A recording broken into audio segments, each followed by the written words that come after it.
Sino ka? Ako, si Maria Magdalena. Sino ka? Umato sa'yo. Ano po, Panginoon? Ako man ay hindi hahabi sa'yo. Pumayo ka at huwag nang magkasalang lunas.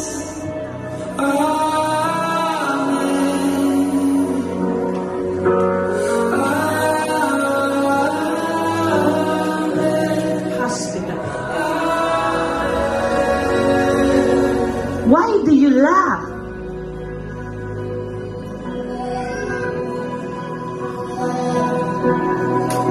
Maria, ako ay may magandang balita sa iyo.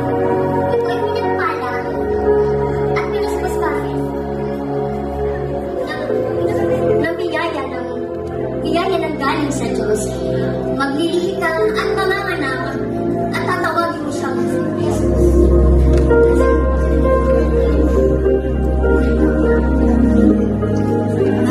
Mahal na mahal kita lang. Konting ayos?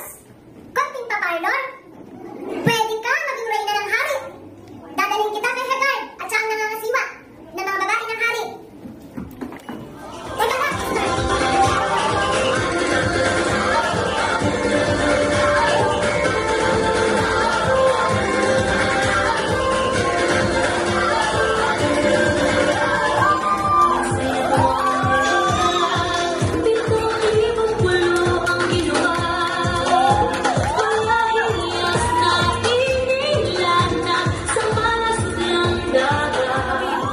Ang sinumang lumapit sa hari ng walang pahintulot ay siguradong kapatayin. Ngunit teka, alam ko na. Ipunin niyo ang lahat ng lahi ng Hudyo. At sabihin niyo sa kanila, huwag silang iinom o kakain ng anumang kakuman ay patayin. Handa akong mamatay. Patay kung patay. Pinatatawag pa si Barak, isang babae na mandirigma, upang magbigay ng lakas ng loob sa ating laban.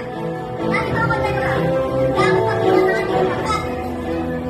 Kasama ng ating pananampalataya at determinasyon, tiwala ako na tayo ay magtatagumpay laban sa ating mga kalaban. Mabuhay si Deborah! Mabuhay ang naging isang Diyos na nagbilang sa kanya! Mabuhay! Mabuhay ang mga Barak! Mabuhay! Mabuhay si Yahweh! Mabuhay! Tayo na, mga kasama! There is the power of the Lord na ginamit para tayo ay maging tao.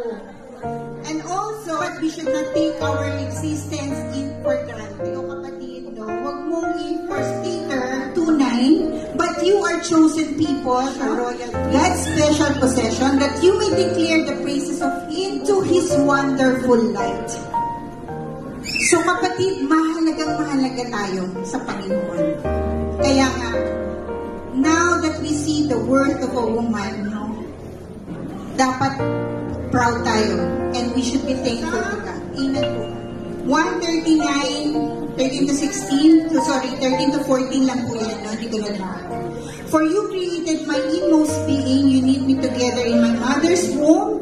I praise you because I am fearfully and wonderfully made. Your works are wonderful. I know that full well.